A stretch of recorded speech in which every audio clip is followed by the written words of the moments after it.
எல்லாருக்கும் வணக்கம். இந்த வீடியோவில் நம்ம எதை பற்றி பேச போகிறோம் அப்படின்னு கேட்டிங்கன்னா, இது வரைக்கும் தமிழ்நாட்டை ஆண்ட மிகப்பெரிய 2 கட்சிகள் அதிமுக மற்றும் திமுக. இந்த 2 கட்சிகளும் இலவச திட்டங்கள் நிறைய அறிவிச்சிருக்காங்க, அதை செயல்படுத்தியும் இருக்காங்க. அந்த திட்டங்களை பற்றி கம்பேரிசன் தான் இதில் பண்ண போகிறோம். ஃபஸ்ட்டு இதை ஸ்டார்ட் பண்ணது கலைஞர் அவர்கள் தான். அவர்கள் முதல்ல வண்ண தொலைக்காட்சி பெட்டி வழங்கினார்.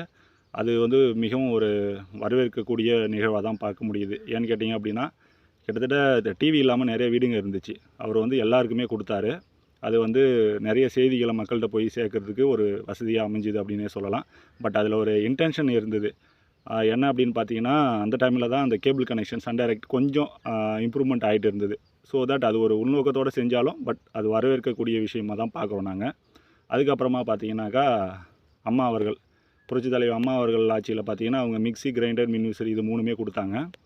இது ஒரு உமன் இம்ப்ரூவ்மெண்ட்டாக தான் பார்க்க வேண்டியதாக இருந்தது அந்த டைமில். ஏன்னு பார்த்தீங்கன்னா, கிராமத்தில் இருக்கவங்க ரொம்ப கஷ்டப்பட்டு இருந்தாங்க அந்த டைமில். ஸோ அது அவங்களுக்கு ரொம்ப யூஸ்ஃபுல்லாக இருந்தது. ஸோ இது 2மே சக்ஸஸ்ஃபுல் அப்படின்னு தான் சொல்லலாம். அடுத்ததாக பார்த்தீங்கன்னா அம்மா இந்த ஏழை எளிய மக்களுக்கு ஆடு மாடுகள் கொடுக்கறது, அந்த திட்டம் ஆடு கொடுக்கறது திட்டம் செயல்படுத்தியிருந்தாங்க. அது வரவேற்கத்தக்கதாக இருந்தது. அம்மா உணவகம் அதுவும் வரவேற்கத்தக்கதாக இருந்தது. அதுக்கப்புறம் டிஎம்கே சைட்லேருந்து என்ன பண்ணியிருந்தாங்க அப்படின்னு பார்த்தீங்கன்னா, இப்போ நடக்கிற ஆட்சியில் பார்த்தீங்கன்னா அந்த அம்மா உணவகத்தை ஸ்டாப் பண்ணிட்டாங்க. இந்த தாலிக்கு தங்கன்றது 2 கட்சியுமே கொடுத்துட்டு வந்தாங்க. அது எப்போயே இருந்தது தான். பட் அதை டிஎம்கே கவர்மெண்ட் இப்போ ஸ்டாப் பண்ணிட்டாங்க. அதை கொஞ்சம் குறையாக தான் நான் பார்க்குறேன். அது எப்படி சொல்கிறது, ஒரு இன்டலெக்சுவான ஒரு திட்டம் அது.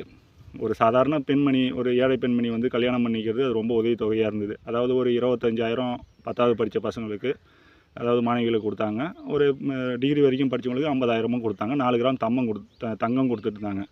அதை நிறுத்தினது கொஞ்சம் கஷ்டமான விஷயம் அப்படின்னே சொல்லலாம். அதே போல் ஆடு மாடுகள் அந்த திட்டமும் இப்போ கேன்சல் ஆகிடுச்சு. அதுவும் ஒரு நல்ல திட்டமாக தான் நான் பார்க்குறேன். இப்போ இவங்க கொண்டு வந்த திட்டத்தில் பார்த்திங்கன்னா, இப்போதைக்கு நடைமுறையில் இருக்கிற மகளிர் உரிமை தொகை அது எல்லாராலையும் வரவேற்கப்படுற ஒரு திட்டம். பாராட்ட வேண்டிய விஷயந்தான். அதுக்கப்புறமா கட்டணமில்லா பேருந்து மகளிருக்காக, அதுவும் ஒரு நல்ல விஷயம் அப்படின்னே சொல்லலாம். ஸோ இது எல்லாமே சக்ஸஸ்ஃபுல்லான திட்டங்கள்.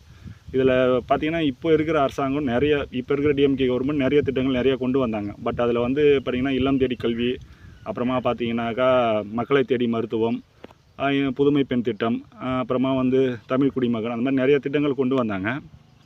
அதில் என்னால் ஃபுல்லாக இது சக்ஸஸ்ஃபுல்லாக ஆச்சு அப்படின்றத 100% சொல்ல முடியல. காரணம் எப்படின்னா, அந்த செயல் திட்டம் அந்த அளவுக்கு முழுமை பெறலை அப்படின்னு தான் என்னோடய கருத்தாக நான் சொல்கிறேன். இதில் சக்ஸஸ்ஃபுல்லான 2 திட்டம்னு பார்த்திங்கன்னா, இப்போ இருக்கிற ஆட்சியில் மகளிர் உரிமை தொகையும் கட்டணமில்லா பேருந்தும், அது 2ம் சக்ஸஸ்ஃபுல்லான ஒரு விஷயந்தான். பட் இவங்க தாலிக்கு தங்கம் ஸ்டாப் பண்ணது ஒரு தவறான புரிதலாக பார்க்கப்படுது அப்படின்னு தான் நான் சொல்லுவேன். அதை ஏன் நிறுத்தினாங்கன்னு எனக்கு தெரியல. அது ஒரு நல்ல திட்டமாக இருந்தது. அதே போல் தொட்டில் குழந்தை திட்டம்னு சொல்லிட்டு அம்மா ஒரு பெட்டகம் கொடுத்தாங்க. அதாவது குழந்தை பிறந்த உடனே ஒரு பெரிய பாக்ஸ் ஒன்று கொடுப்பாங்க. அதில் நாப்கின் அந்த மாதிரி குழந்தைக்கு அந்த சத்து மாவு அது அந்த மாதிரி ஒரு அடங்கிய ஒரு பெட்டகம் கொடுத்தாங்க. அது இப்போ கொடுக்கறதில்ல. அது கொடுக்கலான்றது தான் என்னோடய கருத்தும். பொதுவாக பார்த்தீங்கன்னா, புரட்சித் தலைவி ஒரு மகளிருக்கான இம்ப்ரூவ்மெண்ட், அது உமன் இம்ப்ரூவ்மெண்ட்டுக்கான எல்லா வேலையுமே செஞ்சு இந்த ஸ்கூட்டி கொடுக்குறது இப்போ நிறுத்திட்டாங்க. அதெல்லாம் நிறுத்திருக்க வேணாம். அது மானியத்தில் கொடுத்துருந்தாங்க. அது கொடுத்துருந்துருக்கலாம் அப்படின்றதான் என்னோடய கருத்து.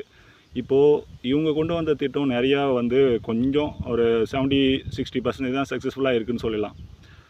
இந்த புதுமை பெண் திட்டம்னு சொல்லிவிட்டு இப்போ மாதம் 1000 ரூபாய் கொடுக்குறாங்க காலேஜில் படிக்கிற பொண்ணுங்களுக்கு மட்டும். அது ஒரு 60-70% சக்ஸஸ்ஃபுல் தான். பட் நல்ல திட்டம் தான், வரவேற்க வேண்டியது தான். பட் அதில் கொஞ்சம் ஸ்ட்ரகிள் இருக்குது அப்படின்னு தான் நான் பார்க்குறேன். அதே போல் இப்போ இருக்கிற கவர்மெண்ட் தங்களான எல்லா முயற்சியும் எடுக்கிறாங்க, அதில் மாற்றுக்கருத்து சொல்ல முடியாது. பட் கம்பேர் பண்ணாக்கா ஏடிஎம்கேவோட கை கொஞ்சம் ஓங்கியிருக்கு அப்படின்னு தான் சொல்லுவோம். அவங்க கொண்டு வந்த நிறைய நல்ல திட்டங்கள் இவங்க ஸ்டாப் பண்ணிட்டாங்க. அதே போல் இந்த மாதம் கருவுற்ற பெண்களுக்கு 3 தவணையாக 3000 ரூபாய் கொடுத்துருந்தாங்க. அது இப்போ இல்லை. ஸோ அந்த மாதிரி திட்டங்கள்லாம் நிறுத்திருக்கக்கூடாது அப்படின்றது தான் என்னோடய கருத்து. அதே போல் ஏடிஎம்கேவையும் டிஎம்கேவும் நம்ம கம்பேர் பண்ணி சொல்கிறோம். இந்த கட்சி பெருசு இல்லை இந்த கட்சி சின்னதுன்னு சொல்லலை. கொண்டு வந்த திட்டத்தில் ஏடிஎம்கே கை கொஞ்சம் ஓங்கி இருக்குது தான் நான் பார்க்குறேன்.